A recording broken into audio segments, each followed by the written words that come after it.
Hey guys, welcome back to Moonmen TCG.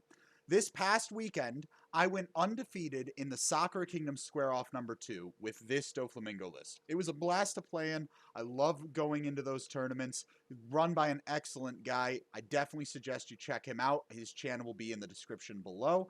I wanted to talk about my Doflamingo list, talk about what I like about it, and go over my different rounds in the tournaments and how it all went down. Let's dive right into it.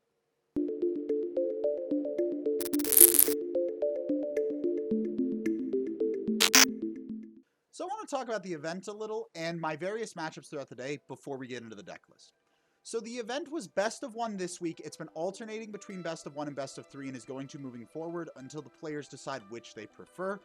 Best of 1's quite enjoyable, I think. It makes things really clean. I personally prefer best of 1 until you get to a top cut, in which case best of 3. But these tournaments are rather small. It was only 4 rounds. There were only 11 people in this last one. So top cut isn't really happening right now. It very well may in the future, but we'll need to cross that bridge when we get there. 35-minute rounds. When you make it to turns, the current turn player is 0, and then you go 0, 1, 2, 3. If a player has not been decided a victor in that time, then you check the life. Whoever's at the higher life wins. If it wasn't that, I believe next they checked hand and then deck size, I think it was, but I don't think it ever came down to anything so sinister. Really, I don't even know how many games went to turns, and I think they were all decided at life before we even had to check off anything else. In terms of matchups that I played against, round 1 I played into the Doflamingo Mirror. Now, I was somewhat fortunate in my opponent started with a very slow opening. Their opening hand was not very good. But if you watch the game, they were able to get back on their feet relatively quickly, so we can still talk about the mirror match in terms of that game. Basically, the big thing about a Doflamingo mirror match is you want to be wider than your opponent. Whoever has more board presence usually is going to win a Doflamingo mirror. You should be dedicating more resources into your opponent's board than their face 9 times out of 10. The mirror match is also a place that I really enjoy my top end. We'll get to my list when we do, but I run more top end than a lot of Doflamingo decks do, and I think that helped me in this mirror a lot. My game 2 match was against King, funnily enough. The King deck did not run Onigashima, I want to say it did. No, I think it ran 3 Onigashima, but he never saw it against me. Either way, I didn't see Onigashima. Now, it was still a relatively close game, and that final turn was down to the wire. I definitely think if it was a Kaido leader, it might have put a little more pressure. Having said that, though, at the end of the final turn was decided by I was able to stop myself from losing. They went all in for game, and I just didn't die and won on the crackback. They played a 9-drop Kaido and killed a blocker, and then were able to swing with it, and I think that actually might be more effective than if they had just been able to crit. I didn't do all the math out to see how I would have swung with it, but it was relatively fine, nothing too crazy. Game 3 was by far my most difficult game of the game, and that was into a Kaido matchup, mono purple Kaido. They saw Oni rather quickly, and they put a ton of pressure on me. They board wiped me at a very healthy time. I rebuilt. We had a lot of back and forth going. They were at 0 life for a while there, whittling me down. I couldn't break through their defenses. Finally, they knew that they could not win. They knew that they could not survive the following turn. The math was on the wall for them, so they went for game instead. And I had enough. I had 2 Love Beams in hand, 4 Dawn Up. I had enough to counter out of all of their swings and successfully win on the crackback. Game 4 was the deck that I was most surprised by, honestly, and that was Uta. The Uta matchup, I feel like Doflamingo just has a really good matchup into Red. Red doesn't really do... Red's entire strategy is to put out pressure. That's all it does, is put bodies on board and attack. Doflamingo does the same thing, less aggressively, but better, almost. So Red is better at being hyper-aggressive, but Doflamingo puts out a ton of pressure and builds a ton of board and has a lot of good defense. So personally for me, the deck I'm least worried about going into something is a red deck. The Uta deck was the other undefeated, and that was, or I think they were 2-1 and I was the only undefeated, but still, the Uta deck played very well, made it into the finals with me. I did end up winning it, but it was a lot of fun to see the Uta deck perform. A lot of cool stuff was going on there. So those were my matchups. That was the tournament dish. Let's jump into the deck list itself. So here's the list. Let's talk about it. I run 4 Perona. Perona's obviously a staple in this deck. You kind of can't get away with any less than 4 of it. Reorganizing the top of your deck is what sets your Doflamingo leader up for the rest of the game. I have maybe once or twice needed to bottom deck the cards that I see, but it happens very rarely. Even if the cards are mediocre, if you can get a single Doflamingo effect off of it, usually I'd suggest leaving it on top. The only times I ever bottom deck it is if there's nothing to grab off of Doflamingo and all of the cards suck. Otherwise, I'd rather know what I'm in for and stack my deck appropriately. I run 3 Law Blocker. I found 3 to be pretty adequate instead of 4, especially since you run ways to recycle and reuse it. The deck just has other blockers and a fair amount of defense, and I don't think you need more than 3. I think if you're running 4, that's fine, but I really struggle to find space in the list. 4 Alvida. This card is only here for the 2k counter. Don't run it for literally any other reason. Playing this card is pretty bad. I have played it, but only if it's because I need to go really wide to win on the following turn. And even that, I think, was like once in my life. And it wasn't even with Doflamingo, it was with the Crocodile Leader. So this card is in here just because blue needs 2k counters, and I like this one more than Bone Clay. I guess it really does not matter. We got 4 Doflamingo here. So this is the other way to stack the top of your deck. Basically, your opening hand, if you don't see Perona or Doflamingo, you mulligan. If you see either of them, you do not mulligan. If you see Doflamingo, don't mulligan for Perona and hope to God, because if you whiff on them both, you're probably going to lose. Especially if you're into like a Doflamingo mirror or something like that. I shouldn't say you're probably going to lose. You have a chance, but you're setting yourself behind if you mulligan away this Doflamingo. Don't risk it for the Perona. Just stick with this Doflamingo. It's a really good card. It just sets you 1 turn slower than you'd like to. So now we're into viable targets for your leader. Now, granted, this Law and this Doflamingo are both technically targets, but I never play this Law off leader effect. I do play this Doflamingo off leader effect, but only if it's my only option. Like, if it's the only Warlord I have available, I will do it, but it's definitely not preferable. So, for Boa Hancock, this card is insane. It's really easy to set yourself up to be drawing with this card, and it's an on-curve blocker when you need it. It's also a beater. It draws on blocking when you need it to do that. It just does a lot of things that you really need it to do. Draw is a big deal with this deck. Now, granted, there are definitely a lot of times that you have a large hand since you're just playing cards off the top of your deck instead of using your hand.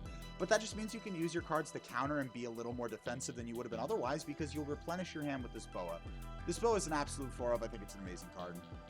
I run 3 Kuma.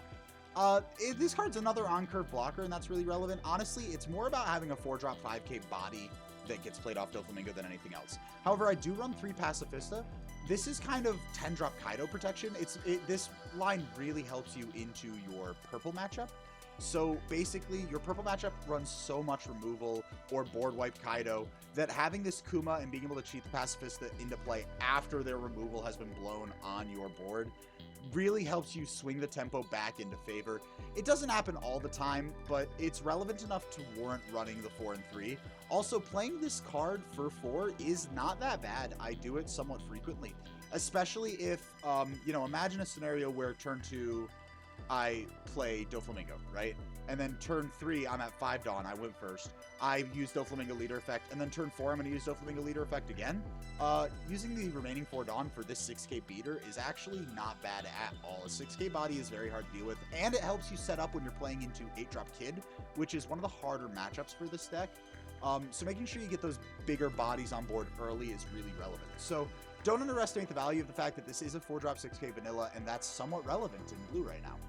I run 4 Mihawk, so this card is basically everything you want in a card. It's a 2k counter, it's an on-curve beater, and it's a hand filterer. You can play it off your leader effect. It does basically everything you want it to do. It's an automatic 4-of in the deck. 9 games out of 10 I use it for counter, but I'm so glad to have the option to filter hand when I really need to, or to play an extra beater off Doflamingo when I really need to. 4 of the Moria that grabs cards back from drop, so this card will almost always grab Mihawk or Law for defensive options, but it grabs almost every card in your deck. It's also a beater that is on curve, gets played off your leader, that's really good. It can also, because it grabs Thriller Bark Pirates, it can grab Perona. It can grab Perona or Doflamingo, but Perona is really important there. The ability to recycle back these ways to stack your deck is critical, and Moria really helps you do that, and that's why I like it. I also run 3 of the other Gecko Moria. I don't really like this card, if I'm being completely honest with you. Here's the thing about it. There aren't that many 7 Warlords targets for your leader to hit right now, and I like this more than the other options available that I'm not running. It is on curve. Double attack, if it lands, can win you games, and it also, if you're smart with this card, you can force your opponent to play around it in very bad ways, where it's basically like saying, okay, take this and the entire tempo of the game is in my favor, or counter out of this and the entire tempo of the game is in my favor. You can kind of put them into lose-lose situations. So it's a little cheeky. It will almost never connect with double attack, but just the ability to have another 4-drop 5k attacker is really important in this deck. So I run it at 3. I feel like I like the card enough to warrant running it. I do wish we had better options though. I also run 2 Teach. So I only run 2 Teach because 4K is not great. That's honestly the big thing about this card, is I found myself very consistently not happy with the 4K stat line. Having said that, it's really good into your aggro matchups, which is very helpful. It bounces blockers to go for game, which is very helpful. And it can bounce your Perona so that you can restack the top of your deck as is needed. All of these things make it a worthwhile card to run at 2. I wouldn't run more than 2, maybe 3 if you want to. But the card has some utility, but with how consistent the deck is, how much you churn through your deck, how much control you have over what you're going to see, how much you draw, how big your hand is, you really don't need more than 2 of this card. So I run 3 Virgo. Don't sleep on this Virgo. Virgo is one of my favorite cards in the game right now. 5-drop 7k in blue is massive. It helps you deal with your 8-drop Kid matchup. It is notoriously hard for mono purple Kaido to remove. It dies to Brachio Bomber and the big Kaidos, but it evades Kings.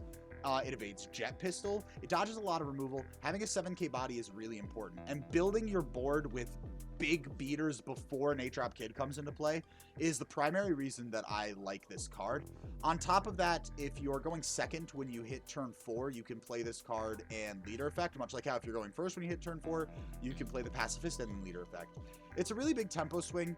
I also find this card's really good into the mirror, because if I play a Virgo, it's very hard for my opponent's Doflamingo to get rid of, and it's very good at swinging into their tapped cards that they're playing every turn, better than the other 5Ks that you run a plethora of.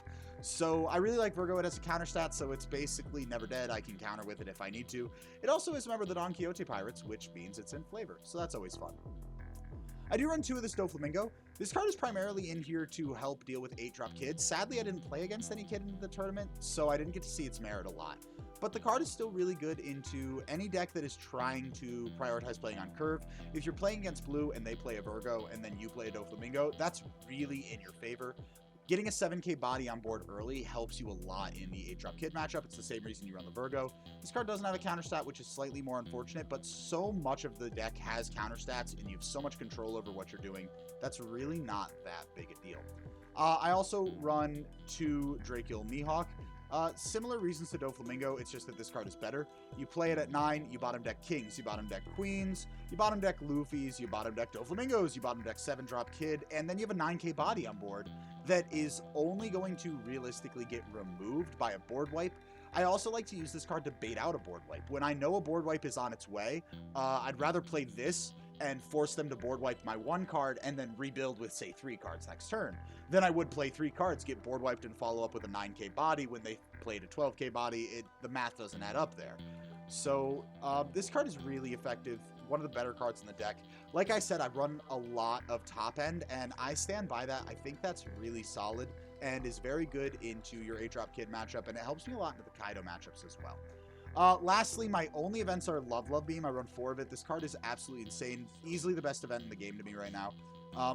Drawing a card and plus 4,000 is really good. It saves my life constantly. I mentioned earlier having 2 really came in clutch for me before. To talk about other events I don't run Spada because I don't value it as a counter. I only value it for its stacking of the top, but it only sees 3 cards, and I don't really have consistency issues with Perona and Doflamingo. And because of the way I built the deck to be on curve, so effective on the curve, even if you're not seeing Perona or Doflamingo, that's not that big a deal. The other one is Overheat. Here's the thing about Overheat. I understand the concept behind playing an Overheat to bounce a Perona to your hand in order to restack your deck. That's really good. I like that a lot. But I tend to use all of my Dawn every turn to be as proactive as possible until the very end of the game, and then I'm holding it for Love Beams. That play that I just described usually is more of an early to mid-game play to keep pressure up. I find that just using that 2 Dawn is more effective. It provides more pressure. It makes my tempo feel better. And that's why I don't run Overheat. So that's the list. I really, honestly, I can't think of a single thing I would change after this most recent event. I didn't play any 8-drop Kid, like I said, but honestly, just as bad as your Kid matchup is your purple matchup isn't great, and I played into purple twice. Both games were close, but I felt very confident and very in control during both games. So we'll see. I'll update this as it goes along, but I strongly suggest Doflamingo right now if you like the style of deck that is heavily predictive, likes to control the entire speed of the game, know what your opponent's going to do, know what you're going to do in response. That's how I play Doflamingo. You can check out the VOD on my Twitch, which the link will be in the description, and I regularly post lists and all kinds of awesome articles on my Patreon to help you improve as a player. There will be a link in the description to that as well. I also have a consistently updating ranking for every card in the game called the Poneglyphs, which you gain access to when you join my Patreon. That's helped a lot of people. I've gotten a lot of positive feedback on that, so definitely check me out, and I will see you guys next time. Today's video was sponsored by Top Deck TCG. This is an awesome website where not only can you buy singles for some of your favorite trading card games, but it acts as a hub for various content creators so you can stay up to date in those games. This is their homepage. As you can see, they currently carry Flesh and Blood, Digimon, Transformers, and Star Wars Destiny. They are going to be carrying One Piece in the winter when its official American release comes out.